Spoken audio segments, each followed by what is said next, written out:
Okay, we're going. Today's video is called Hitchy Honda. It's a case study involving this car. It is a condition where the car was bucking and skipping, coming off the line, coming off a red light, and it was actually 2 days I had dealt with this. I will roll back through the scope captures. It initially started on March 8th, and March 8th I had about 4 hours into it and have a multitude of scope captures, and I will go through each of them and tell you what happened then. And then it was also done yesterday on March 29th, which involved an 8-channel scope, which you see here in your schematic, which you want to take a snapshot of. It will help you understand the case study a lot easier. Basically, we have an 8-channel scope here. We can see the 4 fuel injectors here. The scope leads are connected to injector 1, 2, 3, and 4 channels A, B, C, and D. Accordingly, channels E, F, G, and H are ignition coils 1, 2, 3, and 4. Occasionally, some scope captures involve amp clamps, current ramping all of the ignition coils, and current ramping all of the fuel injectors. The crank sensor was captured quite a bit. You can see the crank sensor needs power ground, and those purple illustrations are signal wires going to the PCM. Inputs involved, we have obviously the crank at the top, the cam A, intake cam, cam B, exhaust cam, the map sensor, the TPS, the coolant temp, and the input speed sensor from the transmission. There are other sensors obviously on this car. There's knock sensors and the typical group of sensors you see on an electronic control system. They were not captured as far as this case, but just be mindful that inputs are super important when we have bad output, in which we did in this scenario. I will, at the end of this video, I'll take a live capture where I can recreate the actual symptom, and will make more sense at the end. But during this video, this may be a fairly long video. It will be shot chronologically as each time I was dealing with this car. I had about on March 8th, I had about 4 hours on it. I was in a parking lot in an open area. It didn't need too much speed for the car to act up.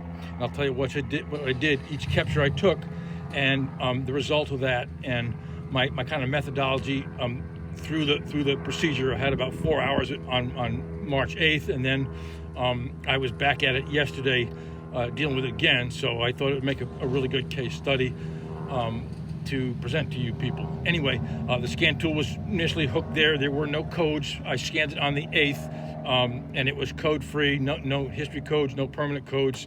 And it pretty much had a clean bill of health as far as the scan tool, but it did have a hitchy symptom to it. And anyway, I will take you to the scope, and we're going to go back to March 8th, and I will show you the first capture that I took on the 8th. It will be with a 4-channel scope, a Pico 4425. Obviously, the color channels are the same, the A, B, C, and D, the blue, the red, the green, and the yellow. So basically, we're going to go back in time to when I first was dealing with this car, the first capture I took, and then we'll kind of analyze it and talk about it. And we'll go through each one chronologically, and I'll tell you what I did and what my mindset was at the time of the diagnosis. Let me just get a better look into this thing. Okay, so we're going to go back to March 8th, and we're going to go to 1:12 in the afternoon, actually 1:08, and I'll show you what I took initially, what the capture was, and how I started to see something right off the bat. I saw something odd, which I'll show you, and I'll talk about it. Okay, we got 4 captures here. We're at 500 milliseconds per division. I'll go back to the first screen, and then right when you take a look at this, you're going to see something that's a little strange. Basically, I'm current ramping ignition coils, current ramping the fuel injectors. I've got the crank sensor on red, and believe it or not, the input speed sensor. That's the rotating input sensor for the inside the tranny. I kind of like that because it makes a really good math channel, and if there's any slowdown of the crank or the powertrain, I will see it there. It wasn't fruitful as far as this diagnosis, but I would never sell the input shaft speed sensor short because it's not encoded. It's a pure signal. It's like an ABS wheel speed signal. It doesn't have any kind of encoded anomaly knots like a crank sensor or cam sensor would have. So anyway, those are the 4 signals. I want to stretch the yellow guy so we get more view of that. That yellow is the fuel injectors being current ramped. Let's take a look as I get into the throttle a bit. And what do we got here? Look right here. We got a double hitch. We got an interloper there on current, which is a bit odd. So as we take a look at each of our captures, our ignition looks good. but I did have the ignition under suspicion during the initial part of the diagnosis. Later I added cam and crank. I got rid of the input speed sensor. I will stretch the crank sensor so we can look for that, look for any anomalies there. Let's look at kind of before the double hitch, what everything looks like. We got a good looking crank sensor. We got a good looking coil ramps. We got a little flyback tail there, which is good. We don't want to have too much tail, but a little bit is normal. And that's a good current ramp. I want to take a look at the pulse width, how long the injector was open for, just for the sake of it. We were open for about 3.3 milliseconds, which is pretty normal. That may just right off idle until we get to our double hitch. And let's look at that. Right about here, we experienced that double hitch. Let's look at that. You can see that guy right there. And let's look at how long that injection should not be there. Okay, that's an oddball, and that's definitely this, related to our problem, as we'll see. That's about 2.4 milliseconds. Our longer one that is the normal injection pulse. Oh, that happens. Okay, that is open for about 3.9. So we got a short guy and a long guy there, and that's what a normal pulse would be when it wasn't double hitching. That's right here. Okay, and that's about 3.6 milliseconds. Nonetheless, I'll go down the line and we'll take a look. Let's go to the next capture. We can pretty much see,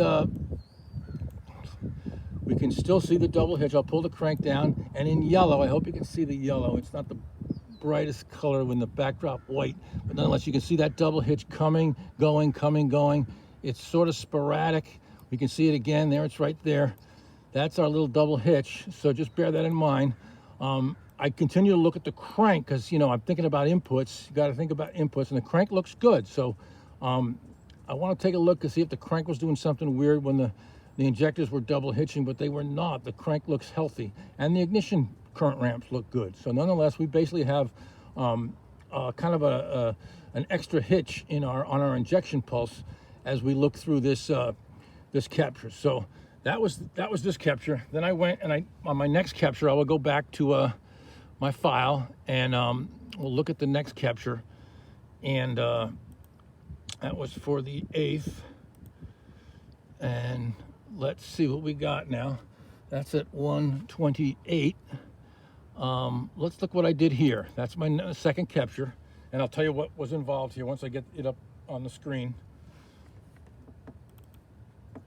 Okay, so I did switch some leads around, and what I did was I grabbed a fuel injector. I grabbed injector 1 because I was curious about that. I kind of wanted a trigger to see if it was a specific injector that was acting up. Let's go back to the first part of the capture, and we could see right off the bat we have our double hitch. It's kind of there. It shows itself on the number 1 injector. You can see it's correlating the current ramp and the voltage double hitch. But then we don't get one here. So I had maybe one specific injector under suspicion at the time. I thought it maybe was one bad injector, or one injector was getting a bleed over voltage from another circuit. And as I go down the line, let's see if we can get it again. We're looking okay there until it acts up. So far, so good. That's the true nature of an intermittent problem. That's why we use, okay, there it is again. But see now here, we got the double hitch. We got it on green, and we also got it on, I guess that would be 1, 3, 4, 2, 1, 3, 4. We got it on 4 then. So we realize that this hitch is not just related to one injector, as we're going to find out. As you can see that right here, as you can see in the scope shot, we got the double hitch here, which is current, but it's also on another injector. The crank looks good. The current looks good. I'm just thinking maybe possibly sometimes a bad coil or a spark plug could spark. What's the word they use? They could use a flyback voltage or ping a PCM and cause a reset flyback. So I kind of had the ignition under suspicion. Hondas aren't known for that. Fords and Chryslers are. But nonetheless, I had to keep that in mind. So I was looking for something on the double hitch that would line up with the double hitch, like something in the ignition or the crank sensor or something with a high voltage spike, and nothing's really lining up with it. It sort of has its own little section there. You can see there's a little spike there and there, but it's not in direct line with the injection. So as you can see the current, and you can see going twice. So anyway, so that would be my second capture. My third capture, now that I've proven that it's not just one injector, and I'll tell you what I looked at. That was at 153, and we'll talk about that. All right. 1, 2, breaking. Okay, at 153, I made a flip as far as my leads. I wanted to check some more inputs to see what was going on. So I probably went. I went to cam A and cam B. As you can see on your schematic, they're there. And so I have in this capture, I have the ignition coils. I have the. I'm sorry. I have the cam and I have the two cams and the crank. And I'm looking for what is happening. If I see any anomalies or any anomalies in the current, in the cam sensors or the crank sensors, which I do not. They look really good. The correlation is good. There's nothing that's there that shouldn't be there. There's a little bit of ignition noise there, but that's normal. Let's look at our injectors. They look good so far. The double hitch is not there, but we're going to wait and see if it comes back. Okay, there we go. See, there it is. There's that interloper again. That double hitch is still there with good cam and crank signals. So nonetheless, let me go back to a different section of the capture and we'll see what's going on. I probably gave it a little throttle here because I got some, I got a longer pulse width than idle. As I can see, let me check that. We got a good cam A and B. Our double hitch is there and our crank looks good. So nonetheless, let's look at our pulse width. I'm probably got my foot into it a bit, and okay, I got 7 and change. I got about 7.5 milliseconds, so obviously that's not idle. Let's look at our double hitch pulse width. It's actually, we got 5.7 for the normal pulse, and then we got 2.9. But nonetheless, there's a gap between there's a time gap where it stops spraying fuel, then it comes back again. So that would definitely cause a drivability issue when it doesn't get the optimum fuel at the right time. But nonetheless, I'll go down the line and keep taking a look at this capture. Everything's still the same. We still have our anomaly right there, our double hitch. And I'm starting to think about what this could be. I'm starting to think about ignition. I'm starting to think about the PCM getting spiked. I current ramp the ignition coils and they look fine. I can't really see anything wrong with the ignition coils. So, but nonetheless, I will not show you this. I took each ignition coil out one at a time. I totally ran on 3 cylinders, one at a time with the ignition coil missing, and the problem still persisted on the current ramp of the fuel injectors. So I sort of isolated. I pretty much got ignition off the table as being the problem. I won't show you that. I don't want to get long here, but nonetheless, later I did the same thing with fuel injectors, and I will show you that. Okay, so let's go back to the file and see where we are. At about 250, let's see. I did something because I wanted to see. I wanted to see the injectors. I wanted to see.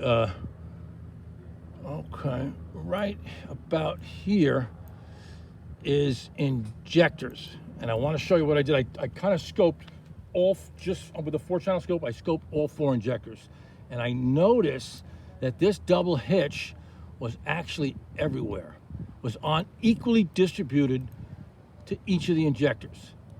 You can see on the scope. On the scope, let's see if they're all at one time or another feeling this double hitch.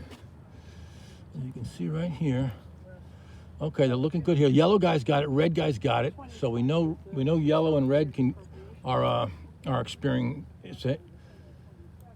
Blue doesn't look like it's getting it yet, or is it? No, not there. Okay, let's go down the line a bit. And okay, so now we're not getting, this is a very intermittent problem. We can see we're looking good here as we roll through the buffer. It seems to come and go. Oh, there's green guy. Green's got it. So we know yellow and blue's got it, yellow and red. So all 4 injectors are susceptible to this at a different time. It may not be in unison where they all 4 get it together, and sometimes they do get it together. There's yellow, there's red. Obviously, get the idea that this is starting to look like a control issue, but nonetheless, I kept my nose to the grindstone, and what I did was I still wanted to isolate the injectors. So I will go back to the file and I'll show you the capture with 1 injector disconnected at a time, and show you the result of that. It didn't affect the other 3 injectors. So let's see that. Let me get that capture. 3:12 at about 3:12 in the afternoon. I decided to disconnect each injector one at a time, and this is injector 1 disconnected. Okay, and then take a look, and we'll see the effect on the other 3. Okay, blue guy is gone. That's the 1 injector disconnected. Obviously, let's see who it affects and if it had it. Okay, green still has it. Has the double hitch. Okay, green has got it. Let's see if anybody else had it. I know they all do. I just got to kind of prove it. Okay.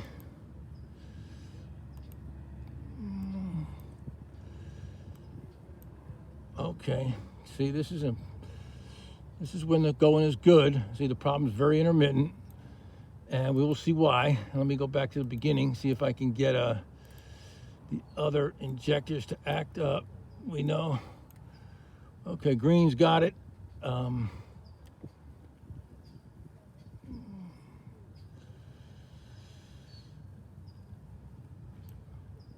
Okay. Okay, anyway, it looks like in this situation it just affected the green injector. That may be at the time, but nonetheless, I will show you the next capture where the next injector was disconnected. That is injector 2, and we'll see the effect of that. That is at 3:13. We coil 2 disconnected, and see what that does. No, I'm sorry, that's ignition coil. My bad, let me go back. Okay, that really didn't to be fruitful. I don't want to give you that. Go back to the captures on the on the 8th. Okay.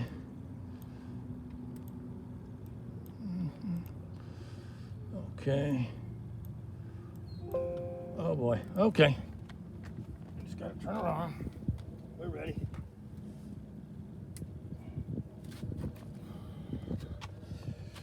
Okay. Okay, now injector 1 disconnected. How about injector 3 disconnected? I'll show you that. Okay, get back to normal. Okay, that would be the green injector. Obviously, we see no green injector. That affects, obviously, the blue guy got double hitched. Let's see if anybody else got affected. All right. See, we're going good here. We don't see the double hitch. Okay, all right. Now we got everybody's affected here. Okay, we see double hitch red, double hitch blue, double hitch yellow with the green guy disconnected. Let me go to the next file, and I'll see one more deal with the final. Oh boy, come on. Oh boy. Okay.